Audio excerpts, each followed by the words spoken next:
la musique de l'opening est exactement la même que la saison 1. Ah ouais. Ouais, en fait, c'est juste un changement de visuel. Ça, c'était assez étonnant. T'as pas à te poser de questions devant le truc, rien ne te sort du truc parce que tout est fait pour que tu restes dedans. Un remaster, il est à 5€ les cadeaux. seulement. Alors que tous les autres mangas augmentent.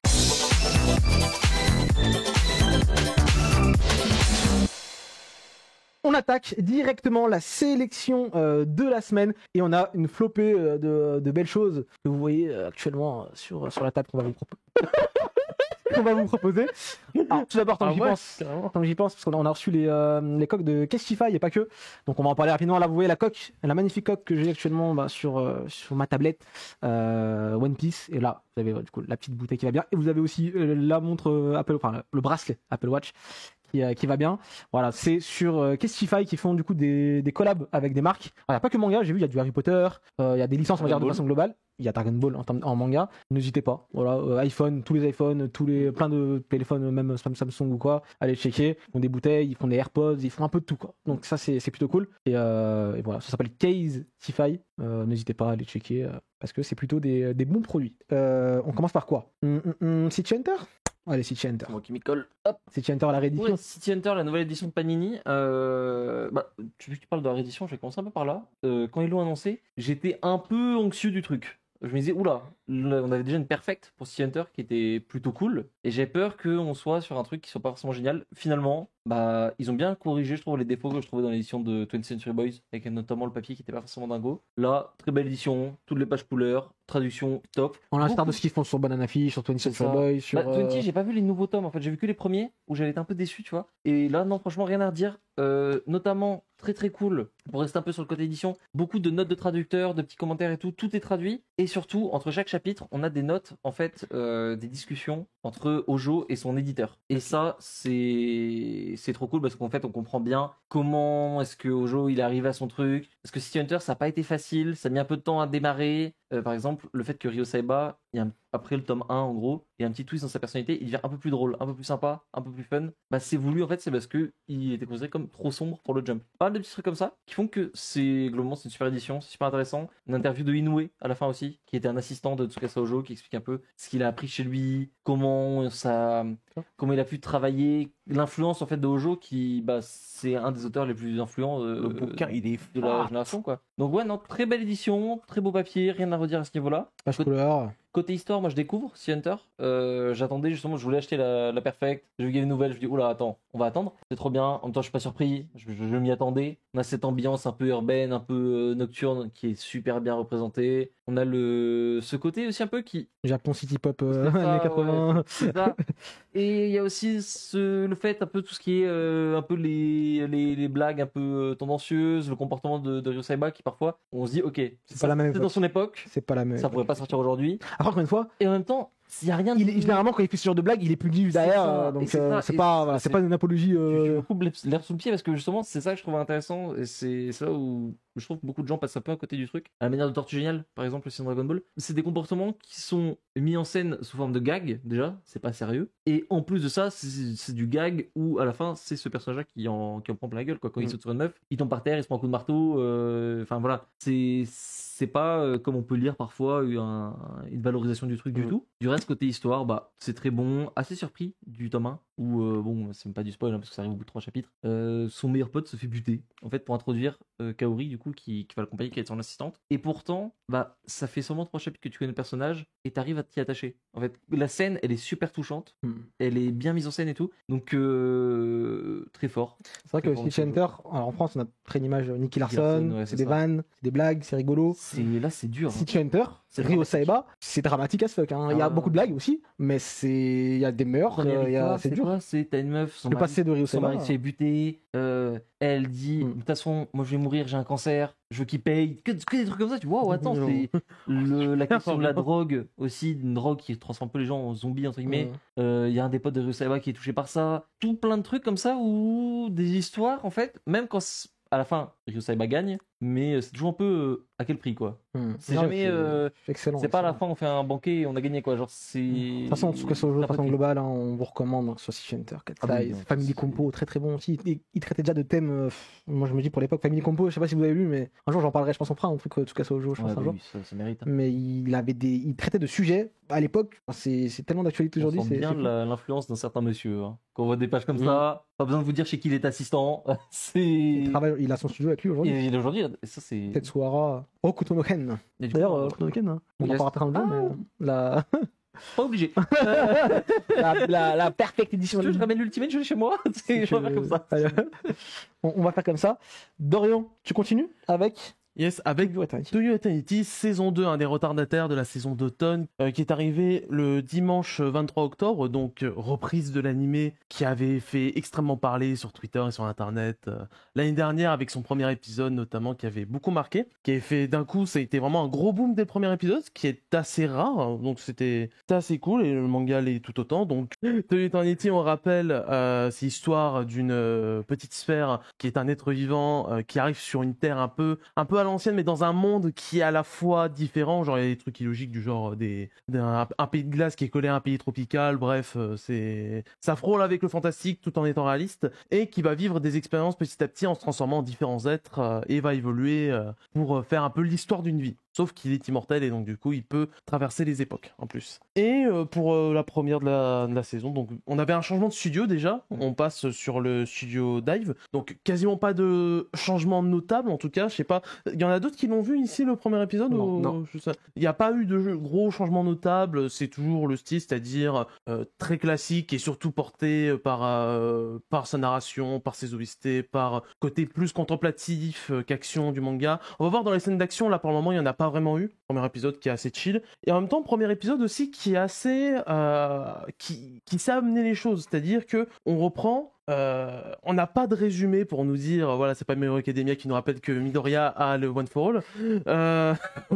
C'est un premier épisode qui se situe donc 40 ans après les événements de la saison 1. On retrouve Im sur une île et il y a un peu plutôt une rétrospective en fait. Rétrospective des personnes par qui il est passé, etc. Des expériences qui l'ont marqué, sans non plus aller dans le... comment dire, dans l'abus du rappel et de dire « Ah, je me rappelle quand j'étais avec machin qui a fait machin et j'étais avec machin aussi. » Voilà, non, c'est... Voilà, c'est bien fait. Voilà, si on te rappelle, on te fait tac, tu te rappelles de lui, voilà, on te le met à l'écran, tac, ah oui, machin, donc voilà. On a un truc intéressant, c'est que l'opening et la musique de l'opening est exactement la même que la saison 1. Ah ouais? Ouais, en fait, c'est juste un changement de visuel. Ça, c'était assez étonnant. Ouais, en fait, mais je sais pas s'ils vont le garder tout le long, mais en tout cas, c'est ce qu'ils ont fait, donc je suis assez étonné. Est-ce que c'est une économie de coût? Est-ce que c'est volontaire?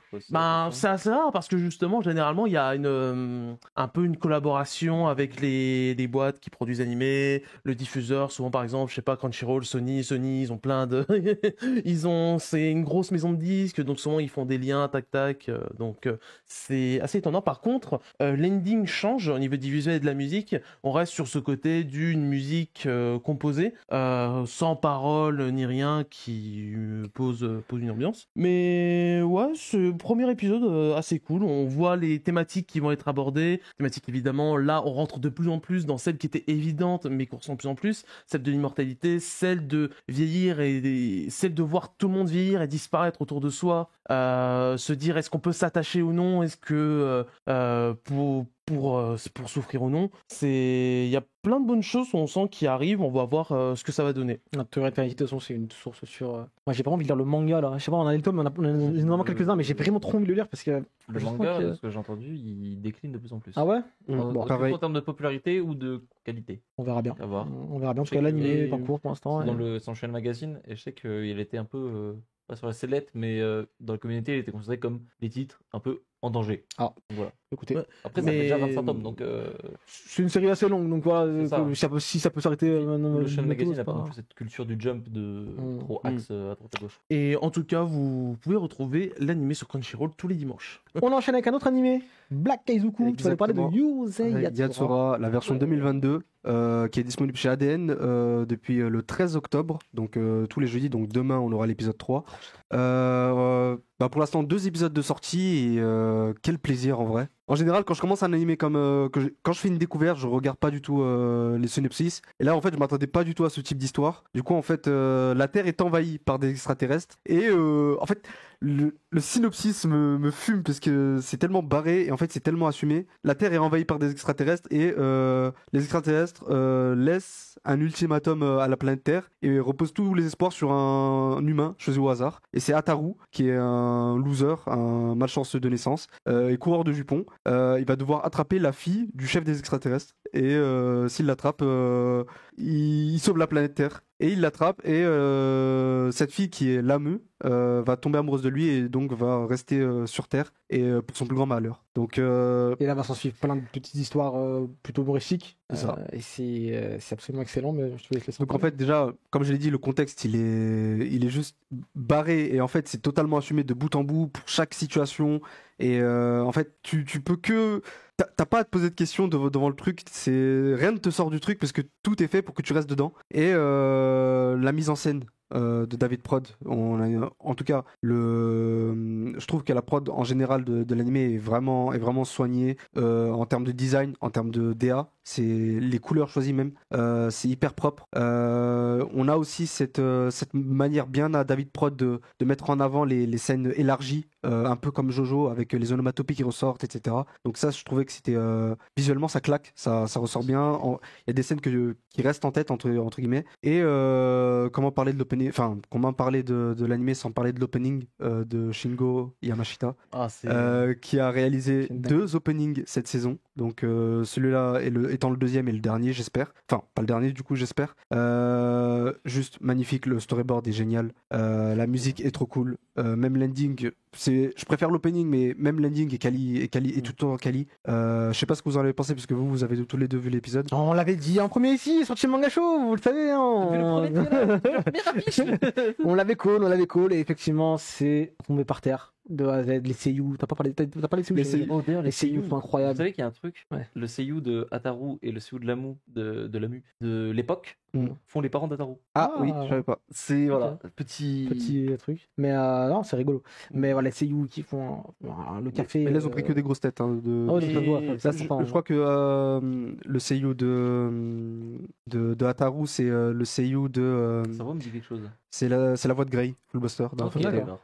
Mais Non, je mais me demandais, c'est absolument incroyable. parce que j'ai vu l'opening, mais en tout cas, j'ai pas vu l'animé. J'ai l'impression que du coup, est-ce qu'on place ça, est-ce que l'animé se place dans un contexte, comment dire, dans un contexte d'aujourd'hui, ou c'est vraiment un truc repris? On pourrait D'accord. croire, quand on voit, parce que notamment il est sur Tinder dans l'opening, et de ce qu'on a vu pour l'instant, non, ça reste dans son contexte d'origine. Genre des voilà, années, ils sont pas avec des smartphones et autres, Non, c'est non, vraiment non. le... Même en fait, dans les vêtements, tu vois bien que c'est à l'ancienne. Hein, C'est juste l'opening qui s'est fait un kiff. Enfin, même tu vois le personnage, il est en tenue de sport dans l'épisode 1. En fait, tu vois bien que c'est les tenues de sport bien années l'époque, 80, bien. Ouais. Ça, ils ont réussi à moderniser le truc, mais en gardant le contexte de l'époque, et ça fait vieux, en même temps ça fait jeune. Ok, Une fois, parce que David Prod, ils sont trop forts. Jojo, j'assumais complètement Tetsuo Basta. qu'ils avaient fait ça, qu'ils avaient modernisé le tout, et ouais, comme quoi j'ai bien fait demander. Non, c'est absolument fou. Du coup, les seiyuu, t'as dit les musiques, l'opening notamment, et l'ending, mais les musiques de façon globale, elles passent super bien. Il y a un rythme dans l'épisode, dans les 2 épisodes en tout cas, un rythme effréné. Vraiment, l'épisode passe comme ça en 2-2, tu fais oh, c'est déjà fini. Rendez-vous. Tous les effets spéciaux, quand d'un seul coup le fond il change et on a des espèces de. C'est du motion design en fait. En fait, c'est qu'il y a tous les niveaux, tous les petits détails sont bien Et faits. je voulais parler aussi de l'animation, c'est que on s'attend pas à ce que ce soit un anime avec des gros cuts, bien Sakuga, etc. Mais il y en a à chaque épisode. Voilà. Et en fait, c'est Il n'y en a discret. pas besoin, ça pire. C'est discret et il y en a pas forcément besoin en fait, parce que la mise en scène fait déjà le taf. Mais en fait, par exemple, dans la fin de l'épisode 1, t'as un cut des éclairs de Lamu qui est un des meilleurs cuts de la saison de ces derniers épisodes qui viennent de sortir. Mais en fait, il y en a à chaque épisode pour des petits détails à la con. Et en fait, il y a déjà des gens très talentueux qui travaillent sur l'anime en fait.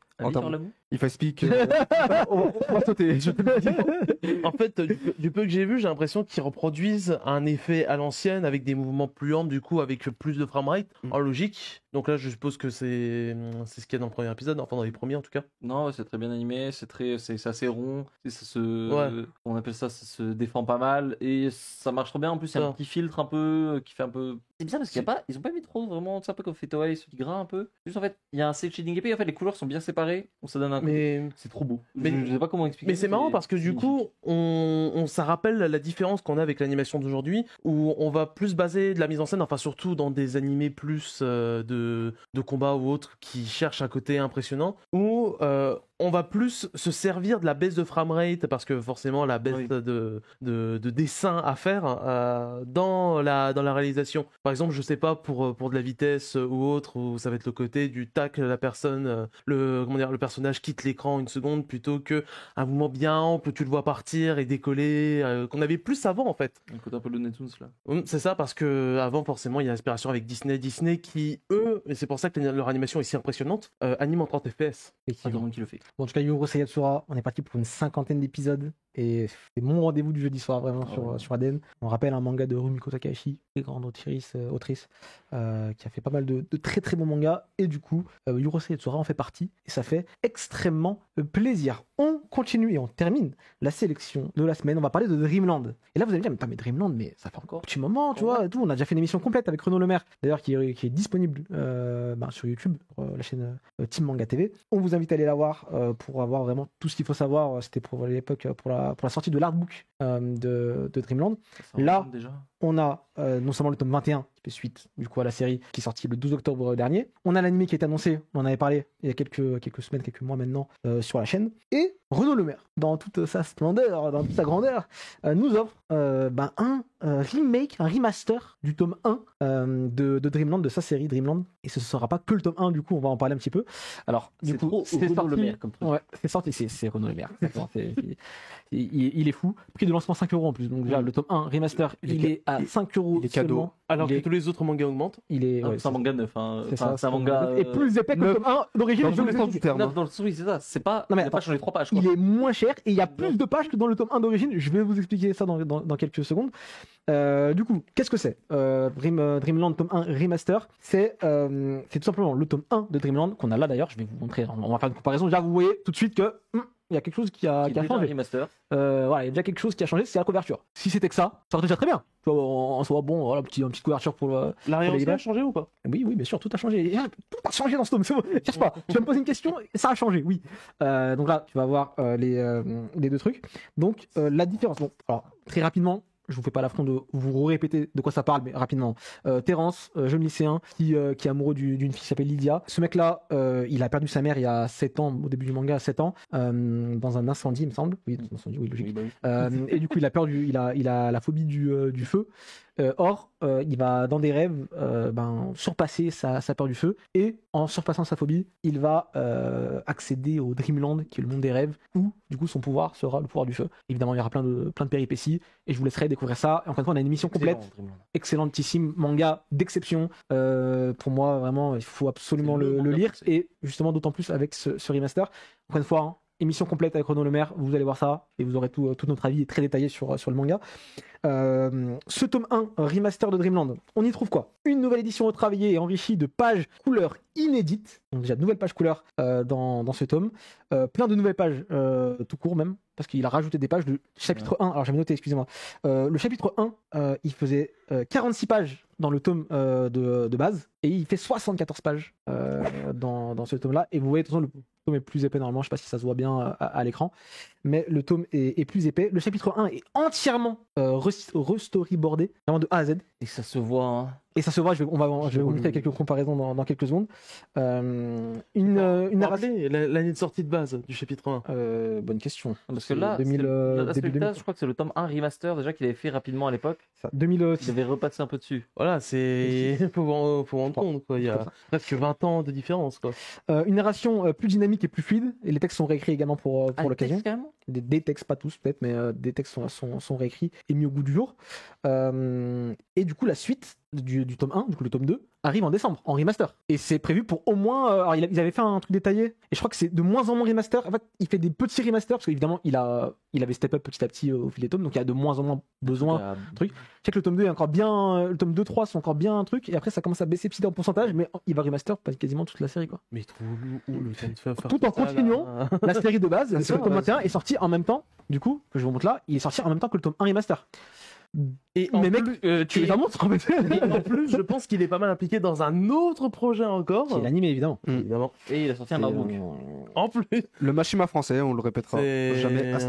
C'est d'ailleurs, cool, C'est absolument dingue. Tiens, on va essayer d'ouvrir les pages en même temps, toi et moi, du tome 1 et 2, la première, la page couleur du tout début, pour montrer un peu. Et là, vous voyez déjà, à peu près, déjà, que ça n'a rien à voir. Ça n'a rien à voir dans tous les petits détails, dont le storyboard. Si on tourne juste la page, bam, là, ça va être flagrant, vous allez voir tout de suite, hein, dans son. Comme ça, voilà. Il y a un monde, hein. Et là, on le voit même de loin, vous allez tout de suite comprendre que ça n'a plus rien à voir, c'est même plus le même manga, limite. On raconte les mêmes choses, mais en moins de. Et là, je vous montre vraiment 2 pages, mais c'est le cas dans tout le manga, enfin, dans tout le ça n'a pas de sens. Ça n'a pas de sens. Et c'est trop bien. Et quel plaisir de redécouvrir. Alors, déjà de découvrir tout court, c'est trop cool, mais redécouvrir une seconde fois Avec une Dreamland. magnifique photo, évidemment. C'est ça, je sais pas si ça y est encore dans le. C'est une photo actualisée. Il y a pas de photo dessus. Ah, si, il y a une photo. Actualisée, effectivement. Non, c'est- Ouais, tout a changé. On vous laissera découvrir ça, évidemment, de votre côté. Kai parlait de Mashima tout à l'heure, tu m'as dit un truc intéressant. Oui, en plus j'avais noté. Le chapitre 1, qui a été entièrement re-storyboardé, a été fait à l'aide et des conseils de l'éditeur Euromanga et de l'ancien Tanto de Hiro Mashima. Et si ça veut pas dire sortie japonaise pour Dreamland, parce que Euromanga, de mémoire, C'est ceux qui sortent c'est les mangas de- ceux qui sortent de la BD française au Japon, enfin de la BD, en fait de la BD européenne au Japon. On avait parlé, bon, encore une fois, hein, vous pourrez revoir l'interview sur YouTube, mais la raison pour laquelle Dreamland ne sortait pas trop à l'étranger en dehors de l'Allemagne, c'est parce que des mots de Renault, le tome 1 était trop daté, les dessins étaient pas assez bons, Et le là, tome 1 donnait pas assez envie comparé Ouais. aux produits d'aujourd'hui. là, Oh, il y a un animé, on refait les premiers tomes. pas à moi, Renaud, pas à moi. Tu ne me la feras pas à moi. Et du coup, à l'occasion, on avait aussi reçu un petit presse pour Dreamland, le remaster. Il y avait la petite carte là que vous voyez tout de suite à l'écran. Et on avait du coup tout un dossier presse pour présenter le manga aux journalistes. Attends, là c'est la carte du coup, la carte de Dreamland. Texture un Il est peu de peau, fou. là, tissu. Toujours cool. Là, c'est le dossier presse du coup pour présenter un petit peu aux journalistes et aux créateurs de contenu le monde de Dreamland. Et c'est plutôt sympathique. Il y avait un big poster aussi, je crois. Ouais, c'est ça, un poster magnifique de Dreamland également. La boîte d'allumettes, ça me. Ouais, c'est ça. Et qu'est-ce qu'on a d'autre? On a un petit porte-clés. Un petit porte-clés. Je crois que c'est au hasard pour le coup. Ah ouais? Toro Picana pour nous. Et je pense que Ça d'autres passe gens hyper ont eu bien. d'autres choses. Bah voilà, en tout cas, bravo Renaud, que dire de plus, c'est absolument monstrueux le travail qu'il produit. Le boss. Et je sais pas où il trouve le temps et où est-ce qu'il arrive à faire tout ça, mais il le fait. Donc franchement, lisez Dreamland pour le coup. Si vous avez jamais lu Dreamland, là c'est l'occasion parfaite. Tome 2 arrive tout de suite dans la foulée, en décembre. On dirait un Qu'est-ce qu'il fait lui Il arrive en décembre, donc l'occasion parfaite de s'y mettre. Bah voilà, c'était les sélections de la semaine. On a eu pas mal de belles choses aujourd'hui. Franchement, c'était cool. J'ai bien aimé les sélections cette semaine. C'était sympathique.